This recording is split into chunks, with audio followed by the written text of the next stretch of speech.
Parents, good morning. Once again in my video, this time I'm going to stress upon that many people ask, സാറിൻ്റെ വെറും UKG LKG വരെ sir എടുക്കുള്ളൂ, first standard second standard third standard എടുക്കാറില്ലേ പറഞ്ഞു.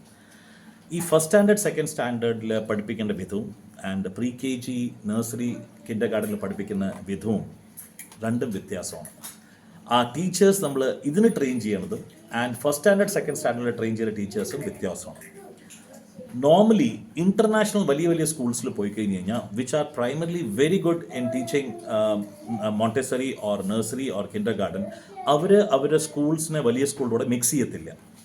അവരുടെ separate department ആയിരിക്കും, separate building ആയിരിക്കും, separate entity ആയിരിക്കും, സെപ്പറേറ്റ് അറ്റ്മോസ്ഫിയർ ആയിരിക്കും, സെപ്പറേറ്റ് എൻവയോൺമെൻറ്റ് ആയിരിക്കും. അതേമാതിരി ഫസ്റ്റ് സ്റ്റാൻഡേർഡ് മുതൽക്ക് സ്കൂൾസ് ലെവലാണ് വേറെയാണ്. പക്ഷേ ഇന്ന് എന്താ പറ്റിക്കഴിഞ്ഞാൽ പറഞ്ഞാൽ ഇന്ന് കോമ്പറ്റീഷൻസ് ഉണ്ട്. എല്ലാ സ്കൂളിലും കോമ്പറ്റീഷൻ. എന്തിന്? അവർ ഇത്ര പൈസ ചിലവാക്കിയിട്ട് ആ പൈസ ഇപ്പോൾ ഫീസായിട്ട് തിരിച്ചു കിട്ടണമല്ലോ അവർക്ക്. എല്ലാം ബിസിനസ്സായിട്ടാണല്ലോ നടത്തുന്നത്. അപ്പോൾ അവരെന്ത് ചെയ്യും? ഫസ്റ്റ് സ്റ്റാൻഡേർഡിന് മുമ്പ് കുട്ടികളെ പഠിക്കാൻ വേണ്ടിയിട്ട് അവർ നഴ്സറി തുടക്കും, KG തുടക്കും, LKG തുടക്കും, എല്ലാവരും തുടങ്ങും. പക്ഷേ ഈ KGയും LKGയും പഠിപ്പിക്കണ വിധമല്ല നമ്മൾ ഫസ്റ്റ് സെക്കൻഡിലും ചെയ്യേണ്ടത്.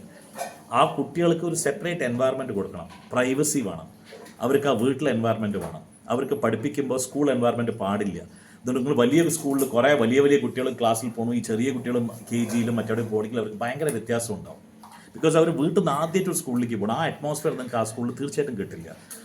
ആ ഒരു പീസ്, ആ ഒരു അണ്ടർസ്റ്റാൻഡിങ്ങിൻ്റെ ഒരു അറ്റ്മോസ്ഫിയർ, ഒരു ഇൻ്റലിജൻസ് ഗ്രാസ്പിൻ്റെ അറ്റ്മോസ്ഫിയർ, പിന്നെ ടോയ്സ്, പിന്നെ ടീച്ചേഴ്സ് വീട് മാറി കുട്ടികൾക്ക് പറഞ്ഞു കൊടുക്കുക.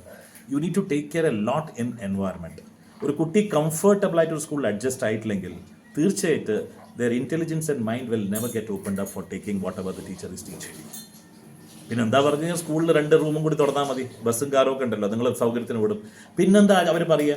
നഴ്സറി ചേർത്തിയാൽ മതി സാർ, നഴ്സറിയിൽ നിന്ന് നമ്മൾ മറ്റേ പോകും, എന്താ പ്രീ KGയിൽ പോവും, പിന്നെ നമ്മുടെ KG1 പോവും, KG2, പിന്നെ അങ്ങനെ 1ാം ക്ലാസ്സിൽ വന്നു കഴിഞ്ഞാൽ പിന്നെ സ്കൂൾക്കും പ്രശ്നമില്ല, പേരൻസിനും പ്രശ്നമില്ല, കുട്ടി അങ്ങനെ 12ാം ക്ലാസ് വരെ പഠിക്കുമല്ലോ.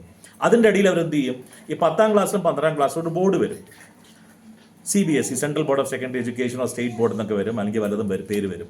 അപ്പോൾ അവർ ആ ബോർഡ് ഈ കിൻഡർ ഗാർഡനിലാണ് എടുക്കുന്നത്. അവർ ആക്ച്വലി അവരുടെ സ്കൂളിന് വേണ്ടിയിട്ട് എടുക്കുന്നത്. പക്ഷേ അതെന്ത് ചെയ്യും? പേരൻസിനെ മിസ്ഗൈഡ് ചെയ്യാൻ വേണ്ടി പറയും ഞങ്ങളുടെ സ്കൂളിൻ്റെ ബോർഡ് വന്നിട്ട് CBSE ആണെന്ന്. CBSE or state board has got nothing to do with the kindergarten. Pre KG വരെ ഒന്നുമില്ല. പേരൻസ് ശ്രദ്ധയായിട്ട് ശ്രദ്ധിക്കാൻ വേണ്ടി ഞാൻ പറയുകയാണ്. നോർത്തിലൊക്കെ കുറേ ആൾക്കാർ ഇപ്പോൾ കുട്ടികൾ 7ാം ക്ലാസ് വരെ സ്കൂളിലേ വിടുന്നില്ല. They are making the kids learn at home. Individual ട്യൂട്ടേഴ്സിനെ, പ്രൊഫഷണൽ ട്യൂട്ടേഴ്സിനെ വീട്ടിൽ കൊണ്ടുവന്നിട്ട് ആ കുട്ടികളെ പഠിപ്പിച്ചതിന് ശേഷം 7ാം ക്ലാസ് കഴിഞ്ഞിട്ടാണ് കുട്ടികൾ സ്കൂളിലേക്ക് പോകുന്നത്. I have witnessed it. I have gone to ഒരു സെമിനാറിന് പോയപ്പോൾ അവിടെ എനിക്ക് ആശ്ചര്യമായത്. Because they are telling that nowadays everything is a business. So why should I make my child a part of a business? That's why ഞങ്ങൾ 7ാം ക്ലാസ്സിലെ കുട്ടി വീട്ടിലിരുന്ന് അവർ ഇവിടെ വന്ന് നമ്മുടെ ഉമ്മർത്ത് പഠിപ്പിക്കും കുട്ടികളെ. നല്ല പൈസ കൊടുക്കേണ്ടവർ. 7ാം ക്ലാസ് ആകുമ്പോഴേക്കും കുട്ടി പക്കായിട്ട് ഒരു കോമ്പറ്റേറ്റീവ് എക്സാമിനേഷൻ പറഞ്ഞാൽ കടകടാന്ന് കൊടുക്കും. ഇത് 7ാം ക്ലാസ്സിലെ കുട്ടികൾ സ്കൂളിലൊക്കെ ബാഗും തൂക്കിയിട്ട് 30-40 കുട്ടികൾ ഒരു ക്ലാസ്സിൽ ഒന്നും ഡെവലപ്പ് ആവില്ല. Then they go for the board examination, that is basically on 10th and all. അപ്പോൾ ഈ കരിക്കുലം ആൻഡ് സിലബസ് ഏത് ബോർഡാണ് ഫോളോ ചെയ്യുക? ഇതൊക്കെ സ്കൂൾ ലെവലിലാണ്.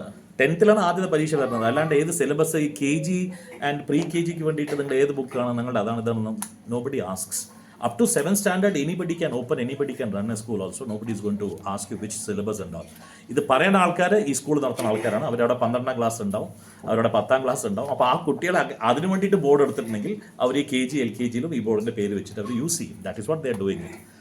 So you be careful and that's A reason. ഇതിൻ്റെ സ്പെഷ്യാലിറ്റി ഉള്ള ആൾക്കാർ തീർച്ചയായിട്ടും, ഇപ്പോൾ എൻ്റെ സ്കൂൾ പറഞ്ഞാൽ ഞങ്ങളുടെ സ്പെഷ്യാലിറ്റി എന്താണ്? നമ്മുടെ സ്പെഷ്യാലിറ്റി 1-2 ക്ലാസ് പഠിപ്പിക്കാനല്ല.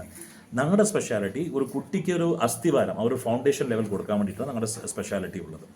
അപ്പോൾ ആ സ്പെഷ്യാലിറ്റി പറഞ്ഞു കഴിഞ്ഞാൽ കുട്ടി ജനിച്ച് 1.5 വയസ്സ് നമ്മുടെ സ്കൂളിൽ വന്നു കഴിഞ്ഞ് കഴിഞ്ഞാൽ അവർ 6ാം വയസ്സ് വരെ നമ്മുടെ സ്കൂളിൽ നിർത്തി കഴിഞ്ഞ് കഴിഞ്ഞാൽ we will make them pucca boiling with confidence and personality. അവരുടെ ഇൻ്റലിജൻസ് ലെവൽ, അവരുടെ സ്പീക്കിംഗ് കപ്പാസിറ്റി, അവരുടെ ലാംഗ്വേജ്, ഡിക്ഷൻ, വൊക്കാബുലറി എല്ലാം പോളിഷ് ചെയ്ത് കൊടുക്കും. ആ കുട്ടി ഫസ്റ്റ് സ്റ്റാൻഡേർഡിൽ പോയി കഴിഞ്ഞ് കഴിഞ്ഞാൽ മറ്റേ കുട്ടികളെക്കാട്ടും ഷാർപ്പായിരിക്കും. അല്ലെങ്കിൽ ജീവിതകാലം മുഴുവൻ ബാഗും തൂക്കിയിട്ട് ട്യൂഷൻ കൊടുക്കേണ്ടി വരും. എൻട്രൻസ് എക്സാമിന് എഴുതിയിട്ട് പാസ്സാവില്ല. പക്ഷേ പല എക്സാമിനേഷനിൽ ചിലപ്പോൾ ഗോൾഡ് പ്ലസ്സോ എന്താണ് A+ വല്ലതും കിട്ടും. പക്ഷേ എക്സാമിനേഷൻസിൽ മറ്റേ കോമ്പറ്റേറ്റീവ് എക്സാമിനേഷൻസ് ഒന്നും കുട്ടികൾക്ക് ക്രാക്ക് ചെയ്യാൻ പറ്റില്ല. Because they lack intelligence. നമ്മൾ കുട്ടികളെ റെഡിയാക്കുന്നത് നല്ല സ്കൂളിലേക്ക് ഫസ്റ്റ് സ്റ്റാൻഡേർഡ് ചേർന്ന് കഴിഞ്ഞാൽ കുട്ടി ബ്രൈറ്റായിട്ട് പോകണം. ഓവറോൾ ഡെവലപ്മെൻറ്റ് എന്നാണ് പറയുക അതിന്. അതിലാണ് നമ്മൾ ഇൻ്റലിജൻസ്, പിന്നെ അവരുടെ personality, confidence, speaking ability, language. Apart from that, the basic things what the child should know when the child steps in to standard 1. അത് തയ്യാറാക്കിയിട്ട് നിങ്ങൾ അവരുടെ പേരൻസിനോട് നിങ്ങൾ ഏതെങ്കിലും നല്ല സ്കൂൾ നിങ്ങളുടെ നോക്കിയിട്ട് കുട്ടി അവിടെ അഡ്മിഷൻ കൊടുക്കുക. അല്ലാണ്ട് ഞങ്ങളിവിടെ first standard second standard start ചെയ്യാൻ ഒരു ഉദ്ദേശമില്ല. ബിക്കോസ് ഞങ്ങളുടെ എക്സ്പെർട്ടൈസ് അതല്ല. അതുപോലെ ഈ ഫസ്റ്റ് സ്റ്റാൻഡേർഡ് സെക്കൻഡ് സ്റ്റാൻഡേർഡ് പഠിപ്പിക്കുന്ന ആൾക്കാർക്കൊന്നും കിൻഡർ ഗാർഡൻ തൊടാൻ പറ്റില്ല. ബിക്കോസ് ഇത് മുഴുവൻ എൻറ്റയർലി ഡിഫറെൻ്റ് ആണ് ആ കുട്ടികളെ ഡെവലപ്പ് ചെയ്യുന്നത്. So I think I'm making myself very clear. So many parents ask, ഞാൻ അത് റിപ്പീറ്റ് ചെയ്തുകൊണ്ടിരിക്കും.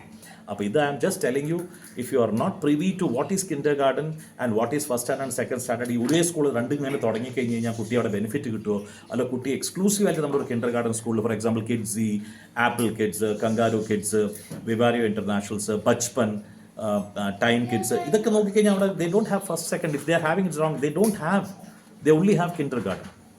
And they are specialized in kindergarten teaching because ആ സമയത്താണ് കുട്ടികളെ ഷാർപ്പായിട്ട് മാറ്റുക. And anywhere they are going in the world, they basically tend to be the sharpest among the entire lot in the class. Thank you. I hope that my small piece of advice will certainly give you some kind of understanding to know why kindergarten schools are different, why the first, second standard schools are different, and teachers are also different. Select wisely. It's your children. Make them great in future. Bye-bye.